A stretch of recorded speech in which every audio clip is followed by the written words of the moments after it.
இந்த யாதவ மகாசபையை முதல்வனாக இருந்து நடத்தி கொண்டிருக்கின்ற எங்கள் அன்பிற்குரிய அண்ணாச்சி லட்சுமணன் அவர்களே, லட்சுமணன் அண்ணாச்சி அவர்களை பற்றி சொல்ல போனால் உங்களுக்கு எல்லாம் தெரியாது, எங்களை பொறுத்தவர்களுக்கு தெரியும். அந்த அளவிற்கு அவருடைய சேவை மனப்பான்மை நிறைய உண்டு. அவர்கள் அதை பின்னாடி சொல்லுவோம். அதன் பிறகு இங்கே முன்னிலை வைத்துக் கொண்டிருக்கின்ற அத்தனை பேரும் பெயரை சொன்னாலும் ஒரு அரை மணி நேரம் ஆகிவிடும். ஆகவே அத்துணை நண்பர்களுக்கும் என்னுடைய நன்றி. டைம்ஸ் ஆஃப் இந்தியாவில் இருந்து வந்திருக்கின்ற அத்தனை பேர்களுக்கும் என்னுடைய மனமார்ந்த நன்றி. இன்னைக்கு சுதந்திர நாள். இன்னைக்கு ஏன் கொண்டு வச்சாங்கன்னா இதுல ஒரு சுயநலம் இருக்கு. உங்களுக்கு தெரியுமா? 12 ஆண்டுகளாக சுதந்திர நாளிலே யாதவ மகாசபை கூட்டம் நடத்துகிறது, பரிசளிப்பு விழா நடத்துகிறதுன்னா ஒரு சுயநலம். இன்னைக்கு பேப்பர் லீவ், இன்னைக்கு லீவு, நாளைக்கு வீட்டுல படுத்து நிம்மதியா தூங்கலாம். ஏன்னா யாதவ சமுதாயம் மும்பையிலே பத்திரிகை துறையில தான் அதிகமானவர்கள் இருக்கின்றார்கள். இன்னைக்கு போட்டுறாங்க. ஏன்னா அவங்க வேலை நாட்களில் போட்டா இந்த மாதிரி கூட்டங்களுக்கு வரமாட்டாங்க. ஒரு சுயநலத்தோட இந்த பத்திரிகை இன்னைக்கு லீவ் தானே, சுதந்திர நாள் அன்னைக்கு லீவு, அதனால அன்னைக்கு பார்த்து கூட்டத்தை வச்சிருவோம் வச்சிருக்கிறாங்க. இது எந்த நாளா இருந்தாலும் தெரியல, இல்லன்னா ஞாயிற்றுக்கிழமை தேடி வைப்பாங்க. ஆக ஒரு சுயநலம் தான் பொது நலமாக மாறும். ஆகவேதான் இங்கே பேசிய பெண் அம்மா அவர்கள் யாருன்னா 2 பேரும் ஆங்கிலத்தில் பேசும்போது நீ யாருமே கை தட்டல. என்ன காரணம்? நான் பார்த்துக்கிட்டே இருந்தேன். லட்சுமணன் சொல்லும் போது கையை தட்டி தட்டி சிரிக்கிறீங்க. ஏன்னு கேட்டா புரியலைங்க. நல்லா பேசினாங்க, ஆனா புரியல. ஏன்னா இங்க இருக்கவங்க எல்லாம் உங்களை மாதிரி படிச்சவங்க இல்லை. வெயிலேறி பசிக்காக பம்பாய் பண்ணவங்க. பசியும் கொடுமை. இப்ப நான்லாம் வந்திருக்கேன்னா எனக்கும் ஆங்கிலம் தெரியாதுமா, நீ என்ன பேசுறான்னு எனக்கு தெரியாது. ஏன்னு கேட்டா கடைசியில சொல்றது மட்டும் புரிஞ்சு, உங்களுக்கு ஏதாவது பிரச்சனை இருந்தால் நான் உதவி செய்கிறேன் கேள்விக்கிற வார்த்தை தெரியும். அதை இந்த அக்காவும் அப்படிதான் சொன்னாங்க. ஆமா, நாங்க உங்களுக்கு உதவி செய்யறோம் அப்படின்னு சொன்னாங்க. அது மட்டும் புரிஞ்சு. மற்றவங்க எல்லாம் இந்த இஞ்சி தின்ன ஏதோ சொல்லுவாங்கல்ல, அது மாதிரி இருக்காங்க, ஏதோ சொல்றாரு போல இருக்க அப்படி நீ நினைச்சுக்கிட்டே இருக்க. ஆனா உண்மைக்கு அவங்க நிறைய பேசினாங்க, அருமையான கருத்துக்களை எல்லாம் சொன்னாங்க. அது நீங்க உங்க பிள்ளைங்க கேளுங்க. பிள்ளைகள் நிறைய பேர் படிச்சவங்க இருக்காங்க. அவங்க என்ன சொன்னாங்க அவங்களுக்காக தான் பேசினாங்க, நமக்காக பேசல. ஆகவே அவங்களுக்கும் நம்முடைய வாழ்த்து. தம்பி அவர்கள் பேசும்போது ஆச்சரியமாக இருந்தது. அவர் கல்யாணம் ஆகலன்னு நினைக்கிறேன். இல்ல, இவன் சின்ன பையனா கல்யாணம் ஆகல. ஆனா அவர் ஒரு வார்த்தையை நீங்க கவனிச்சீங்களா? என்னுடைய பிள்ளைகள் 200 பேர் என்று சொன்னார். சொன்னார். கல்யாணமாகாத ஒருவன் தனக்கு 200 பிள்ளைகளாக இருப்பது என்று சொல்கின்றார் என்றால் அது யாதவ மகாசபையினுடைய வளர்ப்பு என்பதான அர்த்தம். அங்கே பரிசு வாங்கி இன்னைக்கு ஊக்குவிக்கப்பட்ட காரணத்தினால் இன்னைக்கு முன்னே வந்து இன்னைக்கு அந்த குழந்தைகளுக்கெல்லாம் நான் சொல்கிறேன், எதை வேண்டுமானாலும் செய்கிறேன். இந்த சேவை மனப்பான்மை தான் இது போன்ற சங்கங்களிலே நிர்வாகிகளாக இருக்க முடியும். இப்ப யாதவ மகாசபையை இன்னைக்கு சுதந்திர நாள்ல இன்னொரு நல்ல கருத்து இருக்கு. ஏன் சுதந்திரத்தை வச்சாங்க அப்படின்னு சொன்னா, இந்திய சுதந்திர வரலாற்றிலேயே முதல் முறையாக முதல்வனாக அழகுமுத்து கோன் என்கின்ற ஒரு அரசன் தான். அவனை துப்பாக்கியால சுட்டு அவன் நெஞ்ச பிழைக்க முடியாது. அவன் அவ்வளவு பெரிய வீரன். ஆகவேதான் அவரை துப்பாக்கி முனையிலே கட்டி அவனுடைய நெஞ்சை பிழைந்தார்கள் என்று சரித்திரம் சொல்கின்றது. அந்த சுதந்திரம் ரத்தத்து சிந்தி சும்மாவா கிடைத்தது சுதந்திரம் இல்லை. அழகுமுத்து கோன் என்கின்றவன் விதை போட்டான். அந்த விதைதான் இன்றைக்கு விருட்சமாக மாறி சுதந்திரமாக நாம கொண்டாடி கொண்டிருக்கிறோம். வரலாறையும் நம்ம பிள்ளைகளுக்கு சொல்லணும். ஆங்கிலத்தில் பேசுறீங்களா? அதுக்காக சொல்றேன். நீங்க வீட்டுல தமிழ்ல தான் பேசுவீங்க. அதே போல இது போன்ற மேடைகளுக்கு நீங்கள் தமிழிலே பேச வேண்டும் என்பது என்னுடைய அன்பான வேண்டுகோள். காரணம் எல்லாருக்கும் புரியும் என்பதனால. அதனால சொல்றேன். ஆகவே நம்முடைய வரலாறு நமக்கு தெரிய வேண்டும். நம்ம படிச்சுக்கிட்டே இருக்கோம். ஒரே ஒரு அழைத்த கல்வி சீர்திருத்தத்திலேயே யாதவ சமுதாயம் எந்த அளவிற்கு இருந்திருக்கிறது என்பதை நீங்க வரலாறு புரட்டி பார்த்தால் தெரியும். இங்க இருக்கிறவங்க 5ஆம் வகுப்பு 6ஆம் வகுப்பு தான் படிச்சிருப்பாங்க நிறைய பேர். நான் 8ஆம் வகுப்பு தான் படிச்சிருக்கிறேன். அதனால சொல்றேன், இந்த 5ஆம் வகுப்பு 6ஆம் வகுப்பு படித்தவர்கள் ஒருவரிடம் செல்லாமல் அவர்கள் வெளியே வரவே முடியாது. பள்ளிக்கூடத்தை விட்டு வெளியே வர முடியாது. யாருமே உங்களுக்கு சொல்லுங்க பார்ப்போம். தெரியுமா? யாருக்குமே தெரியல. பார்த்தீங்களா? ஒரு யாதவ சமுதாயத்தில் இருந்து கல்விக்காக கல்வி வளர்ச்சிக்காக கல்வி வளர்ந்ததற்காக அருமாறுபட்டது யாரு? அவரை தொடாம எந்த மாணவர் வர முடியாது. கரெக்டா சொன்னான். பாத்தீங்களா? கோனார் தமிழ் உரை என்கின்ற உரையை ஏவிய ஐயம் பெருமாள் கோனார் என்கின்ற அந்த கோனார் தான் இன்னைக்கு தமிழிலே இன்னைக்கு டிக்ஷனரி நிறைய போட்டாங்க. ஆனால் அன்னைக்கு தமிழிலே வார்த்தை புரியாத காலத்திலே நமக்கு புரிய வைத்தவர் அந்த கோனார் தான். கோனார் தான் நம்ம தமிழ் வார்த்தை. யாதவங்கிறது வேற வார்த்தை, அதாவது வட இந்திய வார்த்தை. அது வேற ஒரு தப்பு இல்ல. வட இந்தியாவில் யாதவ் என்று சொல்வார்கள். ஆனால் இன்றைக்கு பரவலாக்கப்பட்ட எல்லா சமுதாயத்தவரும் இருக்கின்ற இடத்திலே யாதவர் என்றுதான் சொல்ல வேண்டியது இருக்கிறது. கோனார் என்று சொன்னால் அரசன் என்று பொருள். இந்த கோனார் என்கின்ற ஜாதியில்தான் இறைவனால் ரசிக்கப்பட்ட ஒரு சமுதாயம். ஆகவேதான் கிருஷ்ணன் அவனுடைய அந்த சமுதாயத்தில் இருந்து பிறந்தார் என்று நமக்கு வரலாறு சொல்லிக் கொண்டிருக்கிறது இல்லையா? அடுத்து இங்க ஒரு நிறைய பேரு ஆண்ட பரம்பரை இப்ப நிறைய இடங்கள்ல வந்துட்டு 1965 வரை வரலாற்றிலேயே தன்னுடைய பெயருக்கு பின்னால் ஜாதியை போட மறுத்த ஒரு சமுதாயம் உண்டு என்று சொன்னால் அது யாதவ சமுதாயம் என்றுதான் வரலாறு சொல்கிறது. அப்ப 1965க்கு பிறகு ஏன் சமுதாயத்தில் யாதவ போடணும்னா அவன் போடுறான்ல, இன்னொருத்தன் போடுறல்ல. நீ யார் என்று கேட்பது வரைக்கும் நான் தமிழன், நீ என்ன சாதி என்று கேட்கின்ற போது நான் யாதவன் என்று சொல்லக்கூடிய கட்டாயத்திற்கு இந்த யாதவ சமுதாயம் வந்தது. 1965க்கு பிறகுதான் யாதவர் கோனார் இப்படின்னு சாதி பேரை போடுகின்ற அளவிற்கு உயர்ந்திருக்கிறார். இந்த யாதவ சமுதாயத்திலே அருமையை முதல்ல ஒரு நண்பர் பேசினாரு, ஒற்றுமை இல்லை, நாங்களாம் ஒற்றுமை இல்லை நம்மிடத்திலே அப்படின்னாரு. எல்லா சமுதாயத்திலும் இந்த கதை தான். நீங்க ஒண்ணு வருத்தப்படாது. நான் செல்லப்பிள்ளை, நான் உண்மையிலே சொல்கிறேன், நான் ஒரு பெருமை எனக்கு உண்டு. ஏன்னா நான் எந்த சமுதாய பயிற்சியை கூப்பிட்டாலும் எல்லா சமுதாயத்து மேடையிலும் பேசுவேன். அதிலும் யாதவ சமுதாயம் என்னை செல்லப்பிள்ளையாக எடுத்திருக்கிறது. வீராரில் இருந்து, வசாய ரோட்டில் இருந்து, மட்டுங்காலில் இருந்து, இந்த பக்கம் பல்வேறு செப்பேச மீனாட்சி வரை இந்த சுத்தி எந்த கூட்டம் நடத்தினாலும் என்னை அழைத்து பேச வைப்பார்கள்.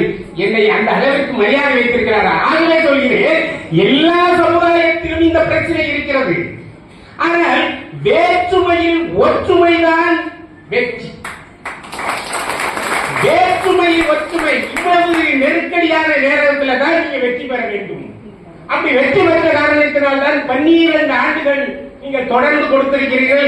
அதில் வெற்றி அதில் ஊக்குவிக்கப்பட்ட மாணவர்கள் எல்லாம் நீங்க வந்து நான் இருக்கிறாங்கன்னு சொன்னா இதை விட பெரிய வெற்றி நமக்கு என்ன வேண்டும்? வாரவங்க வர்றாங்க, வராதவங்க போயிட்டு போறாங்க. ஆகவே நீங்க எல்லாம் ஒற்றுமை இல்லை என்று நீங்கள் நினைக்க வேண்டாம். நம்முடைய நாடும் நம்முடைய தேசமும் வேற்றுமைதான். வேற்றுமை அங்கங்கே எத்தனை மாநிலங்கள், எத்தனை மொழிகள், எத்தனை இனங்கள், அத்தனை வேற்றுமை. ஆனால் சுதந்திரம் என்று சொன்ன கொடியை பிடிச்சி ஜெயஹிந்த் என்று சொல்கிறோம் இல்லையா? இதுதானே வேணும். ஆகவே யாதவ சமுதாயம் வெற்றி பெற்றிருக்கிறது. இவ்வளவு கூட்டாட்சி படிக்க வந்திருக்கு, காத்திருக்கு. தலைவர் தான் வரல. சரித்திரத்தில் ஒரு வரலாற்றுல திராவிட முன்னேற்ற கழக அரசியல் இல்ல நகைச்சுவைக்கு வருது.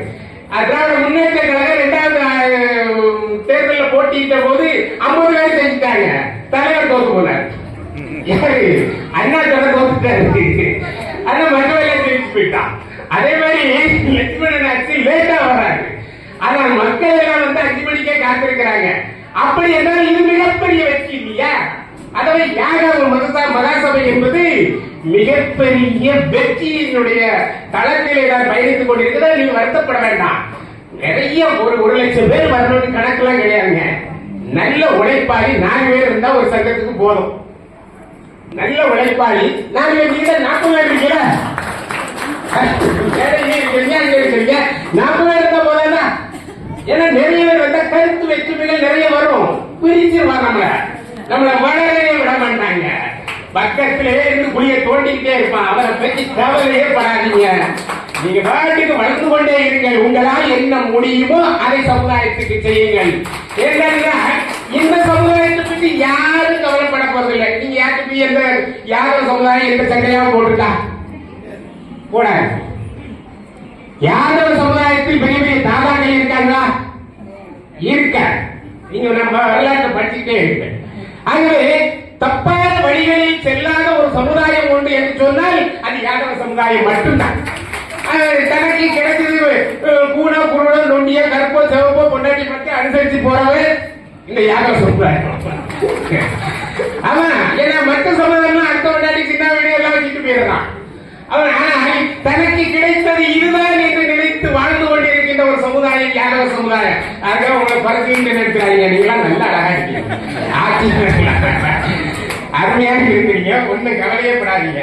அடுத்து கல்வி வளர்ச்சிக்கு இந்த ஊக்கத்தொகையை கொடுப்பது என்பது ஒரு வெற்றிக்கு கொடுக்கின்ற ஒரு மதம். இப்ப எல்லா யாதவர்களும் இங்கே சம்பாதிக்கிறார்கள், ஓரளவு பிள்ளைகளை படிக்க வைக்கின்ற திறமையெல்லாம் இருக்கு. ஆனாலும் யாதவ சங்கத்திலே வந்து பரிசு ஏன் பெற வேண்டும் அப்படின்னு பார்த்தா, ஒரு மேடையிலே கூப்பிட்டு உட்கார வைத்தாலே அது அவர்களுக்கு மிகப்பெரிய ஊக்க சக்தி. மேடையிலே ஒரு சால்வை, ஒரு துண்டு போடுங்க, ஒண்ணுக்குமே ஆகாத ஒரு துண்டு சால்வை இருக்கு, ஒண்ணுக்காக குளிக்க கோமணம் கூட கட்ட முடியாது. ஆனா அந்த சால்வையை போட்ட உடனே அவனுக்கு வருகின்ற அந்த கம்பீரம் பாருங்களேன், அந்த பாராட்டு அவரை அடுத்த கட்டத்துக்கு எடுத்து செல்லும். அதை அடுத்த கட்டத்துக்கு பரிசு கொடுக்குறீங்க, 1000 ரூபாய் 5000 ரூபாய் 10000 ரூபாய் கொடுக்குறீங்கன்னா அது இல்லாம நீங்க இருக்க போறீங்க. நீங்களே டொனேஷன் 5000 ரூபாய் கொடுத்துருப்பீங்க, கொடுக்கலீங்களோ கொடுத்திருப்பீங்க. அப்படி கொடுத்துட்டு இங்க இருந்து ஒரு 2000 ரூபாய் தான் வாங்க போறீங்க. ஆனால் இது வாங்குவதை நமக்கு பெரிய மகிழ்ச்சியை தருகிறது, அது ஊக்க சக்தியாக இருக்கிறது. அந்த மாணவர்களுக்கு அடுத்த படிக்கட்டுக்கு நகர்வதற்கு அது வழிகாட்டியாக இருக்கிறது. அருமை நண்பர்களே, இங்க ஒரு ஏன் அவங்களுக்கு கொடுக்குதுன்னா, இந்த ஊக்கத்தொகை இந்த பரிசுகள் எல்லாம் ஏன் இவர்களுக்கு கொடுக்கிறதுக்கு ஒரு சின்ன கதை. நம்முடைய பாரதியார் உங்களுக்கு தெரியுங்களா? இந்த பாரதியார் எட்டயபுரத்திலே வாழ்ந்த போது, அப்ப பெரிய பாரதியாரா மாறல, பெரிய கவிஞரா மாறல. அப்போ எட்டயபுரத்து அரசருக்கு ஒரு லெட்டர் எழுதுறார். அரசே, எட்டயபுரத்து மன்னரே, பாரதி என்பவன் உங்கள் ஊரிலே பிறந்திருக்கிறார். அவனுக்கு வருங்காலத்தில் மிகப்பெரிய கவிஞனாக மாறுவான். ஆகவே நீ அவனுக்கு பல்லக்கு அனுப்பி அவனை அழைத்து வந்து அவனுக்கு பட்டாளை உடுத்தி தலையிலே கிரீடம் வைத்து பொற்காசுகளை கொடுத்து நீ உனக்கு பேர் வாங்கிக்க அப்படின்னா எழுதினார் லெட்டர். அந்த லெட்டர் இன்னைக்கு இருக்குதான். அப்படி எழுதின உடனே இந்த எட்டயபுரத்து மன்னர் இருக்கு பயல தனக்கு பட்டு பரிசு சொல்ற பல்லக்க கூப்பிட்டாங்க, இவரெல்லாம் எவன் கூப்பிட்டாங்க, அதை அவருக்கு பிடிக்கவே. அது இன்னை வரைக்கும் சொல்லி காட்டப்படுகிறது. அன்றைக்கு கொடுத்திருந்தால் எட்டயபுரத்து அரசர் பதவி பரிசு கொடுத்தார், படமுடிப்பு கொடுத்தார், ஆகவே பாரதி உயர்த்தார் என்று சொல்வார்கள் இல்லையா? அதை போலத்தான் இன்றைக்கு இந்த மாணவ வழிகளை எல்லாம் அழைத்து நாளைக்கு பெரிய கலெக்டராக மாறுவாரு அவரு. அப்ப அந்த மேடையில சொல்லுவாரு, யாதவ மகாசபையிலே நான் பரிசு பெற்றேன். இப்ப யாருக்கு பெருமை? யாதவ மகாசபைக்கு பெருமை தானே. இந்த சுயநலமும் எங்கள் இந்த பொது நலத்திலே இருக்கிறது. ஆகவே சுயநலம் இல்லாத பொது நலம் ஒரு நாளும் உட்படாது. நிறைய சொல்லுவாங்க, சுயநலத்தோட இருங்க, நீ பேர் வாங்க நினை, நீ மேடையில உட்கார நினைச்சிக்க, நீ மேடையில மாலை வாங்கணும் நினை, அது பொது நலமாக மாறும், நிச்சயம் ஒரு நாள் மாறும். அப்படி மாறினவர் தான் நம்முடைய லட்சுமணன் ஐயா அவர்கள். லட்சுமணன் ஐயா அவர்களை பற்றி எனக்கு நன்றாக தெரியும். காரணம், நான் என்னுடைய சொந்த வாழ்க்கையிலே அவர் ஏராளமான உதவிகளை செய்திருக்கிறார். அந்த திண்டுஜா ஹாஸ்பிட்டலே என்னுடைய மகன் உடம்பில் சரியில்லாமல் இருந்த போது என்னோடு பயணித்தவர். அதே போல அங்கே இருக்கிற மணி ஐயா அவர்கள் அந்த ஆஸ்பத்திரியில் வேலை பார்க்கிறார், உங்க சமுதாயத்தை சேர்ந்தவர் தான். அவரும் இந்த 2 பேர்களும் எனக்கு உதவிய உதவிகளை எல்லாம் சொல்ல முடியாது, அந்த அளவுக்கு உதவி இருக்கிறார். அந்த சமயத்தில் அவர்களை நெருக்கமாக பார்க்கின்ற போது என்னாலும் ஏதாவது ஒரு உதவியை யாருக்காவது செய்து கொண்டே இருக்கின்ற லட்சுமணன் அவர்கள். தன்னால் முடிந்தவரை பெரிய அளவில் இருக்கிறார், சின்ன அளவில் இருக்கலாம், அதெல்லாம் சொல்லக்கூடாது. உதவி என்பது அல்லது பரிசு என்பது 1 ரூபாய் கொடுத்தாலும் பரிசு தான், 1 லட்சம் கொடுத்தாலும் பரிசு தான். பரிசு தான். அதே போல உதவிதான். சின்ன உதவி செய்கிறார், பெரிய உதவி செய்கிறார் என்பதெல்லாம் எங்களுக்கு தெரியாது. ஆனால் உதவி செய்கின்ற எண்ணம் வருகின்ற பார்த்தீங்களா? இங்கே மாணவன் ஆசிரியராக இருந்து சொன்னாரே, நான் பிறருக்கு உதவுவதற்கு தயாராக இருக்கிறேன் என்று சொன்னார் இல்லையா? அதுதான் சேவை மனப்பான்மை. அதுதான் உங்களை மிகப்பெரிய கோரிக்கையை இந்த இடத்திலே வைத்திருக்கிறேன். மாணவர்களுக்கு நீங்கள் உதவி செய்கின்றீர்கள். அதே போல உங்கள் சமுதாயத்தில் இங்கே சாதனை படைத்தவர்களுக்கு ஒரு பரிசுகளை நீங்கள் வழங்க வேண்டும் அடுத்த வருடத்திலே இருந்து. ஏன்னா சாதனை என்பது இமயமலையில ஏறினால் தான் சாதனை அல்ல, கடன் வாங்காம வாழ்ந்தாலே சாதனை. வட்டிக்கு வாங்காம கண்டு வட்டிக்கு வாங்காம வாழ்ந்தாலே சாதனை.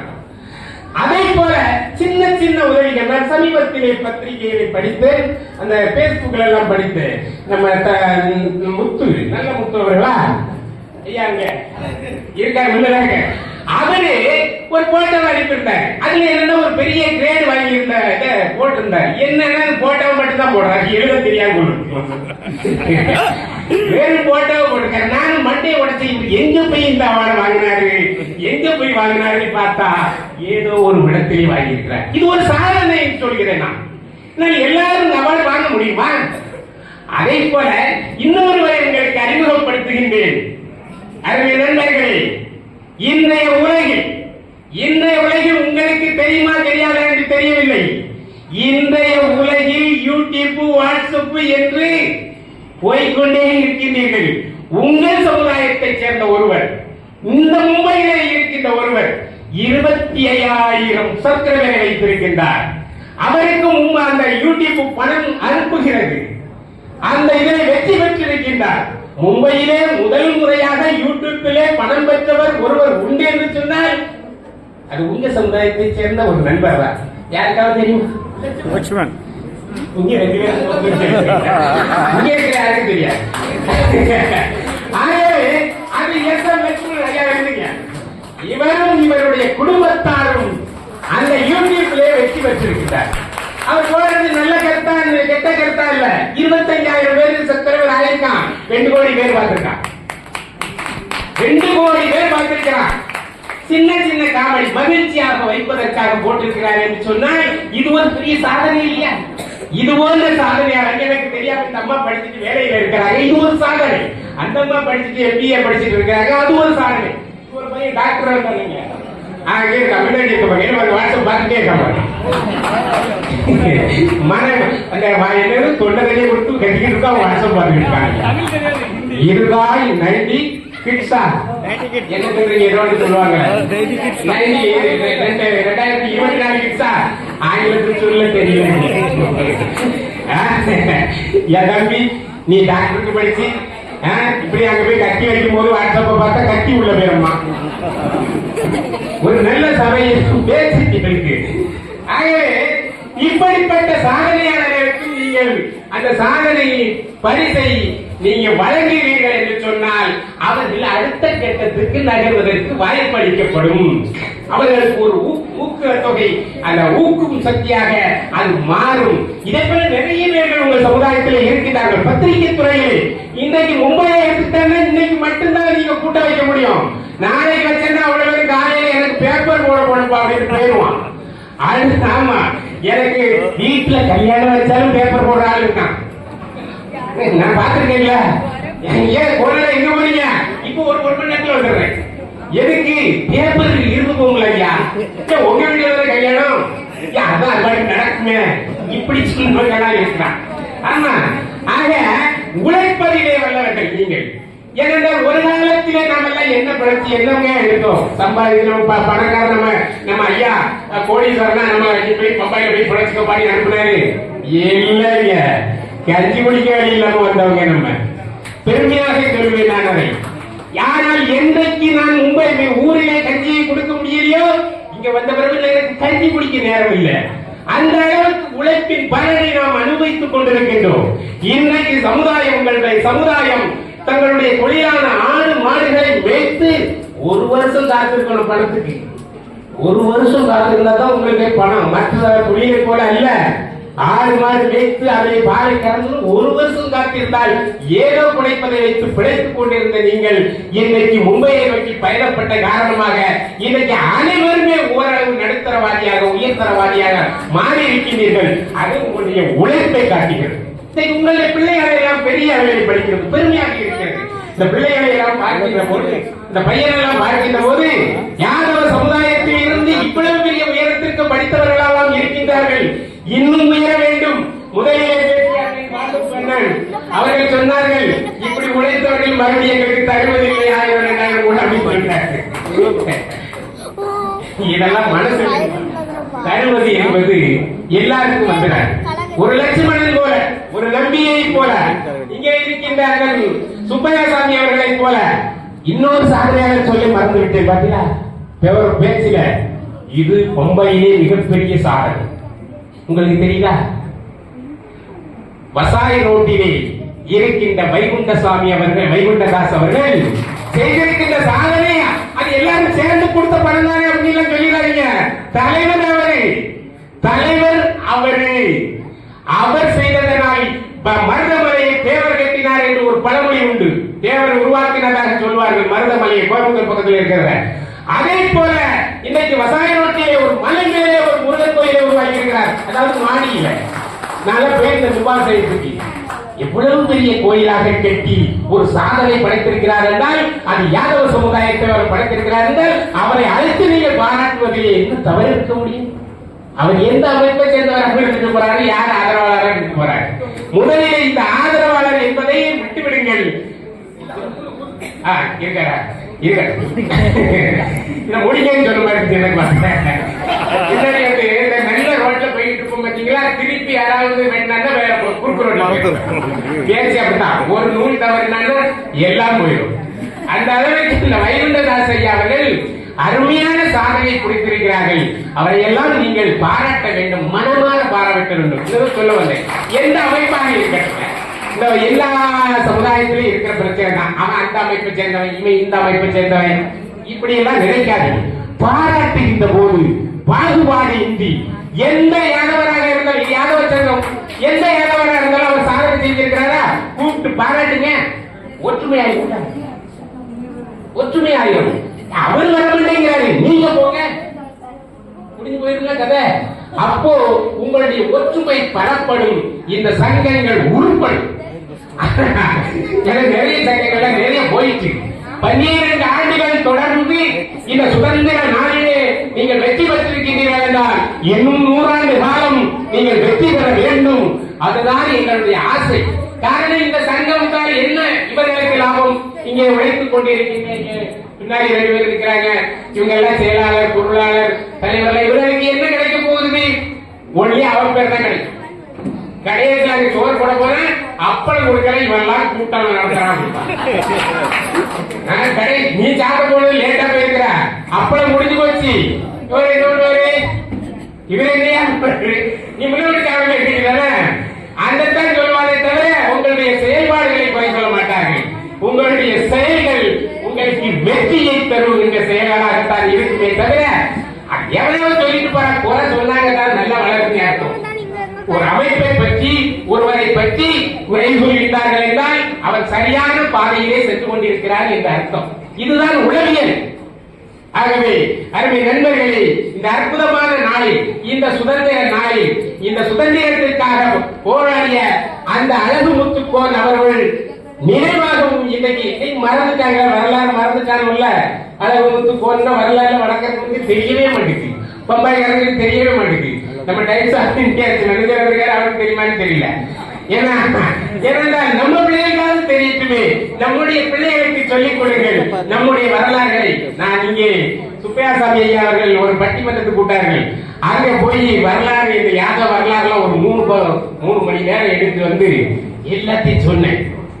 ஒருத்தரும் யானையே கேட்கல, கையும் கட்ட மாட்டேங்கிட்டாங்க. எனக்கு ரொம்ப ரத்தமா போச்சு. இவ்வளவு கஷ்டப்பட்டு வரலாறு ஏன்னா அவங்களுக்கு தெரியல, புரியல. சென்னை மேயராக ஒரு யாதவர் இருந்திருக்கிறார், சென்னையிலே கல்லூரிகளில் இருந்திருக்கிறார்கள், பெரிய பெரிய தலைவர்கள் எல்லாம் இருந்திருக்கார்கள்.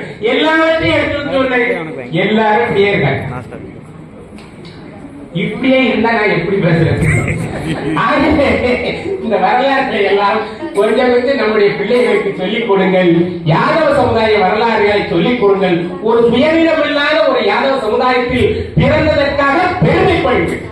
காரணம், இப்படிப்பட்ட ஆண்டவனே வந்து அவதாரம் செய்கின்ற எது குலத்தில், எது என்றால் யாதவர் என்ற அர்த்தமா, அந்த யதுவர குலத்தின் பிறப்பாக ஏன் வந்து பிறந்தார் என்று சொன்னால், ஒரு சுயநலம் இல்லாத ஒரு மனித குலத்திலே நான் அவதரிக்க வேண்டும் என்றால் அது யாதவ குலம்தான் சரி என்றுதான் அவர் இந்த குலத்திலே பிறந்திருக்கிறார். இவரிடத்திலே அதிக கேட்க நம்ம ஊர்ல சொல்லுவாங்க, மழை பெஞ்சுக்கிட்டு இருந்தாலும் போனாரு ஒரு தட்டியை போட்டு படுத்து போறார். ஆமா, எவ்வளவு மழை பெஞ்சாலும் கவலையே பட மாட்டார். அதே போல எவ்வளவு கஷ்டங்கள் வந்தாலும் யாதவ சமுதாயம் தன்னுடைய கஷ்டத்தை பிறரிடம் சொல்லி முறையிடுவதே இல்லை.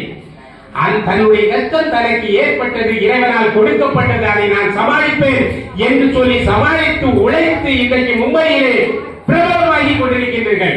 மற்ற சமுதாயத்திற்கு தொந்தரவு கொடுக்காமல் நீங்கள் வாழ்ந்து கொண்டிருப்பதே நீங்கள் சாதனைதான். அது உங்கள் சங்கத்தின் சாதனைதான். அந்த பாண்ட பையாவுக்கு சொல்லிக்கிறேன், நீங்க வருத்தமே படாதீங்க. நாங்க ஒற்றுமை இல்லை என்றோ அல்லது நாங்கள் வளரவில்லையோ என்று நினைக்காதீர்கள். வருடத்திற்கு ஒரு கூட்டம் போடுகிறீர்கள், நீங்கள் பல கூட்டங்களை போடுங்கள். உங்கள் சமுதாய வளர்ச்சிக்காகவே நீங்கள் உழைக்க வேண்டும். அதற்கு நீங்கள் எல்லாம் ஒற்றுமையாக இருக்க வேண்டும். எல்லாத்துக்கும் தேவை அந்த பணம். இந்த படித்த பிள்ளைகள் எல்லாம் கொஞ்சம் கொஞ்சம் கொடுக்க வேண்டாம். கேட்டுட்டாரு, ரொம்ப வருத்தப்பட்டு கேட்டாரு. அதனால அது கொஞ்சம் கொஞ்சம் கொடுத்து ஒத்துழைங்க என்று கேட்டுக்கொண்டு ராஜாவுடையார் அவர்கள் பேச வேண்டும். பிறகு பரிசளிப்பு கூட என்னையா இவரை கொண்டு விட்டுட்டீங்க, ஒரு மாதிரி வெஜிடேரியன் மாதிரி விடிய பேசுவாரோம். நாங்க போக வேண்டாமா, இங்க அறுவடையில இருந்து வந்திருக்கோம், விவசாய ரோட்ல இருந்து வந்திருக்காங்க, நிறைய இடத்துல இருந்து வந்திருக்காங்க, விவசாய ரோட்ல இருந்து இருக்கீங்களா, வீரா ரோட்ல இருந்து வந்திருக்காரு. இவ்வளவு நாளைக்கு தான் போவாருமா பஸ் பயன்படுத்திக்கல வீரா ரோடு எங்கேயும் இருக்கு. ஆகவே அங்க எங்கேயாவது சொந்தக்காரர்கள் படிச்சுட்டு போங்க. இதுதான் பொது சேவைகளுடைய தொந்தரவுகள்.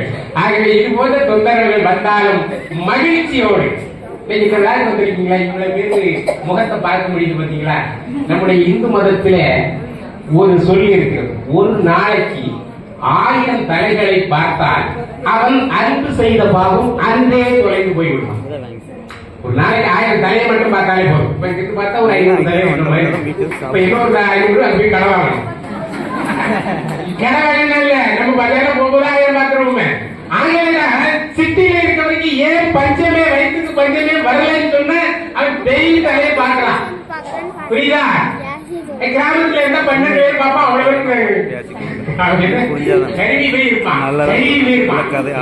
இப்படி எல்லாம் வந்துட்டாங்க. 2 நாள் தொடர்ந்து ஊருக்கு போனா என்ன பைசா ஜாஸ்தி ஆயிட்டோம்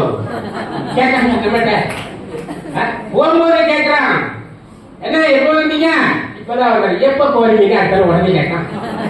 என்னமோ இவன் வீட்டுல போய் சாப்பாடு போட்ட மாதிரியோ, நான் போறது என் வீட்டுக்கு போறேன், எங்க வீட்டுல சாப்பாடு போற.